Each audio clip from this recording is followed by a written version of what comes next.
यहाँ पर रहते हैं इस गांव के जमींदार ब्रज किशोर जी। राम राम जी की सेठ जी। हाँ हाँ टीकाराम बोलो, इस समय तुम यहाँ क्या कर रहे हो? अभी तो तुम्हें खेतों में होना चाहिए ना। हाँ मालिक, मैं खेत में ही जा रहा था, पर मुझे आपसे थोड़ा ज़रूरी काम था, इसलिए आपसे मिलने मैं यहाँ आ गया। अच्छा, क्या काम है, जल्दी बताओ। मालिक, कल मेरी पत्नी मायके जा रही है और मुझे उसे कुछ पैसे देने हैं, इसलिए मैं अपनी मजदूरी में से आपसे कुछ पैसे उधार मांगने के लिए आया था। अरे भाई, तुम पहले से ही मुझसे इतना कर्जा लिए हुए बैठे हो, तुम मुझसे और कर्जा मांगने के लिए आ गए? मेरी मजदूरी का आधा पैसा सेठ जी तो आप अपने ब्याज में काट लेते हैं, और आधे पैसे से तो केवल मेरा घर ही बस चलता है। मैं अपने भविष्य के लिए कुछ जोड़ नहीं पाता। और जैसा कि अब मेरी पत्नी मायके जा रही है और मेरे पास तो कुछ पैसे हैं नहीं, इसलिए मैं आपसे अपनी मजदूरी में से कुछ पैसा मांगने के लिए आया हूँ। पर अभी तक तो किसी की भी मजदूरी का कोई हिसाब नहीं बना, तो मैं तुम्हें फिर पैसे कैसे दे दूँ? आप हम मजदूरों की मजदूरी हर 10 दिन में देते हैं। आज मेरा 6ठा दिन है। मैं यह चाहता हूँ कि आप मुझे 6 दिन की मजदूरी दे दें और बाकी बचे 4 दिन की मजदूरी आप अपने ब्याज में काट लें। अच्छा, अगर मैंने तुम्हें 6 दिन की मजदूरी दे दी और उसके बाद फिर तुम अगर अपनी पत्नी के साथ मायके चले गए, तो फिर मेरे 4 दिन के काम का और मेरे कर्ज का क्या होगा? नहीं नहीं मालिक, मेरी पत्नी बस जा रही है, मैं नहीं जा रहा, भगवान की सौगंध। मैं आपके यहाँ काम करने आऊँगा मालिक। ठीक है टीकाराम, तुम अभी मेरे पास आकर 4 दिन की मजदूरी लेकर चले जाना, और तुम्हारे 2 दिन की मजदूरी मेरे पास अभी जमा रहेगी। 4 दिन की मजदूरी, उसका पैसा तो बहुत कम है मालिक, पर ठीक है, आप जैसा कहें। सेठ जी और टीकाराम जी के बीच की सारी बातें सेठ जी का बड़ा बेटा सब सुन रहा था, और जैसे ही टीकाराम वहां से गया, सेठ जी का बेटा उसके पीछे पीछे गया। टीकाराम, सुनो टीकाराम। हाँ चंदन सेठ जी, कहिए क्या काम है? आपके और पिताजी के बीच की सारी बातें मैंने सुनी है, इसलिए आप परेशान ना होइए। मैं मुनीम जी से कहकर आपको पूरे 6 दिन की मजदूरी ही दिलवाऊंगा। बहुत बहुत धन्यवाद चंदन सेठ जी, आप ही हम गरीबों के दुख को समझ सकते हैं। मैं आपका यह उपकार कभी नहीं भूल सकता। ब्रज किशोर जी दिन दोपहर शाम कभी भी अपने मजदूरों को देखने के लिए खेतों में चले जाते थे। मजदूर उनको काम करते हुए देखते थे तो वह किसी से कुछ नहीं कहते थे, बस चुपचाप चले जाते थे, और जो कोई भी उन्हें काम करते हुए नहीं दिखता था उसकी वह बहुत खबर लेते थे। क्यों भैया रघुवीर, ये क्या चल रहा है? मैं अभी ही खेत से काम करके बस बैठा ही था और उतने में आप आ गए। मुझसे झूठ मत कहो रघुवीर, तुम रोज काम के समय ऐसे ही बैठते हो। आज मैंने देख लिया तो मुझे कह रहे हो अभी बैठा हूँ। मैं बस मालिक थोड़ा सुस्ताने के लिए बैठा था, और वो भी अभी अभी बैठा हूँ। मैं तुम्हें काम करने के पैसे देता हूँ, यहाँ बैठकर सुस्ताने के नहीं। और अगर मजदूरी देते समय मैं बैठकर सुस्ताने लगा ना, तो फिर गड़बड़ हो जाएगा। चलो काम पर जाओ।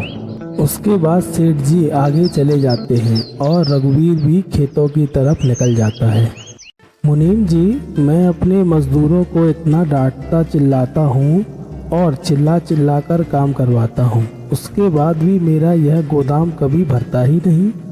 जब भी देखो तो यह गोदाम मेरा हमेशा खाली ही रहता है, ऐसा क्यों? अब इसका जवाब तो मेरे पास नहीं है सेठ जी, पर बस मैं इतना ही कहना चाहूँगा कि अब आपकी उम्र हो चुकी है, और मेरा सोचना यह है कि अब आप घर में बैठें और सारा काम अपने बच्चों पर सौंप दें।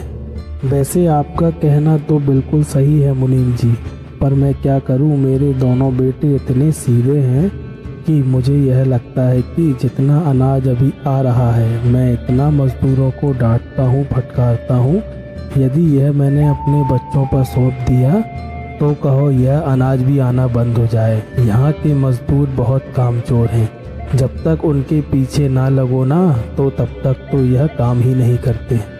हमारे दोनों राजकुमार थोड़े सीधे तो हैं मालिक, पर जब तक आप उनके ऊपर कोई बोझ नहीं डालेंगे जब तक उनको समझ में भी नहीं आएगा। आप उनको बस इनके हाल पर छोड़ दीजिए। समय और हालात सबको मजबूत बना देते हैं सेठ जी। कहना तो आपका ठीक है, जब तक मैं उन पर काम का बोझ नहीं डालूंगा तो मुझे भी नहीं पता चलेगा कि मेरे बच्चे काबिल हैं या नहीं। मैं अभी जाकर उनको सब कुछ अच्छे से समझा देता हूँ। मैं अब बूढ़ा होता जा रहा हूँ और मैं यह चाहता हूँ कि हमारे जमीन जायदाद, खेती बाड़ी, सब जगह का काम अब आप दोनों संभालें। मैं यह भी जानता हूँ कि आप दोनों बहुत ही सरल स्वभाव के हैं।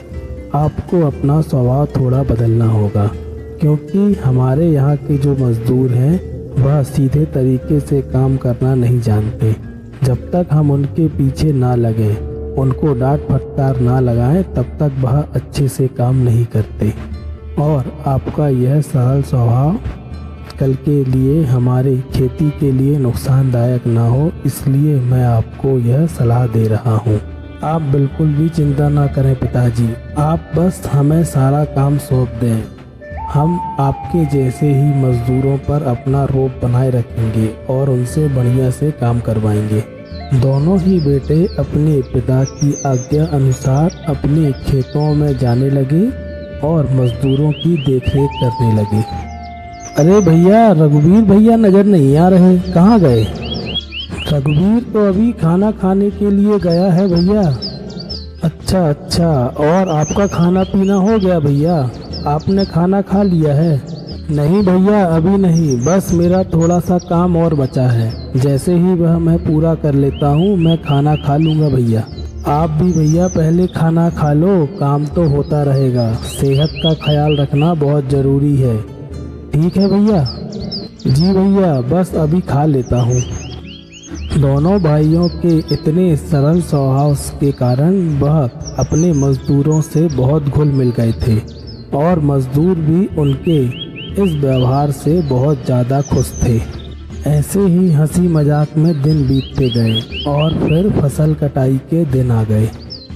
मुनीम जी, इस बार तो हमारा गोदाम पूरी तरीके से भर गया है। मैं तो इतने सालों से इतनी मेहनत करते आ रहा हूँ, मजदूरों को चिल्लाते हुए आ रहा हूँ, उसके बाद भी कभी यह गोदाम नहीं भरा।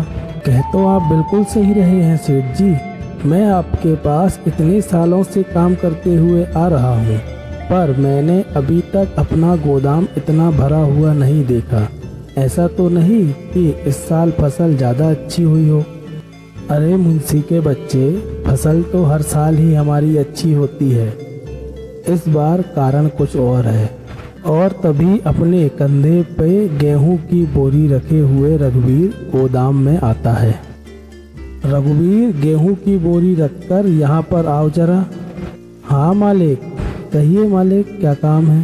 काम कुछ नहीं है, बस मैं यह जानना चाहता हूँ कि मैं इतने सालों से खेती करते आ रहा हूँ, मैं अभी तक इस गोदाम को पूरा नहीं भर पाया और इस बार यह गोदाम तो इतना भरा है कि खड़े होने की भी जगह नहीं है। ऐसा क्यों? इसका कारण जानना चाहता हूँ। आप नाराज ना होना सेठ जी, पर हम मजदूर पहले उतना ही काम किया करते थे जितना आप हमें मजदूरी देते थे, पर आपके दोनों ही बेटों ने हम सभी मजदूरों को इतना मान सम्मान दिया है कि हमको लगता ही नहीं कि हम यहाँ काम कर रहे हैं। हमें तो वह बिल्कुल एक परिवार जैसे, भाई बंधु जैसे समझ में आते हैं। आपके दोनों ही बेटों ने हम मजदूरों के खाने पीने से लेकर हमारे आराम करने तक की पूरी व्यवस्था की है और इसलिए हम सभी मजदूर भाइयों ने आपकी खेतों में 4 गुना ज़्यादा काम किया है और आपकी फसल इतनी अच्छी हुई है। हम सभी मजदूर अब आपके खेत में ऐसे काम करते हैं जैसे मानो हम खुद के ही खेत में काम कर रहे हों, क्योंकि हमें किसी चीज़ की कोई कमी नहीं है। और पगार का क्या कहना, पगार तो जब चाहो जब आप ले सकते हो, इसलिए हम लोगों ने इतना अच्छा काम किया। अपने यहाँ काम करने वाले मजदूर के मुंह से अपने दोनों बेटों की ऐसी बड़ाई सुनकर सेठ जी की आंखें नम हो गईं। वह मन ही मन यह सोच रहे थे और खुद को कोस रहे थे कि मैंने शुरू से ही अपने सभी मजदूरों को कितने कष्ट दिए और कितना ज़बरदस्ती काम कराए, उसके बाद भी मैं यह गोदाम और अपनी फसल कभी अच्छी ना कर सका। और मेरे बेटों ने यही काम प्रेम व्यवहार से कितने सरल तरीके से कर लिया। और फिर सेठ जी बोले, मुझे क्षमा करना रघुवीर बेटे, जो काम मैं इतनी कठोरता के साथ ना कर सका, मेरे बेटों ने प्रेम व्यवहार के साथ करके दिखा दिया। मैं हमेशा से चाहता था कि मेरी फसल अच्छी हो और इसलिए मैं तुम मजदूरों पर हमेशा कड़ाई किए रहता था कि तुम लोग अगर ढीले पड़ोगे तो मेरी फसल खराब होगी। पर मेरा यह सोचना बहुत गलत था। मेरे दोनों बेटों ने ही यह साबित किया है कि जो काम प्रेम व्यवहार से किया जा सकता है वह काम जोर जबरदस्ती से नहीं कराया जा सकता। इसके बाद सेठ जी को यह बात समझ में आ गई कि जो काम हम प्रेम से करा सकते हैं वह काम हम जबरदस्ती और डांट फटकार के नहीं करा सकते। और इसी के साथ सेठ जी की गुस्सा करने की आदत भी खत्म हो गई और वह अपने परिवार के साथ खुशी खुशी रहने लगे।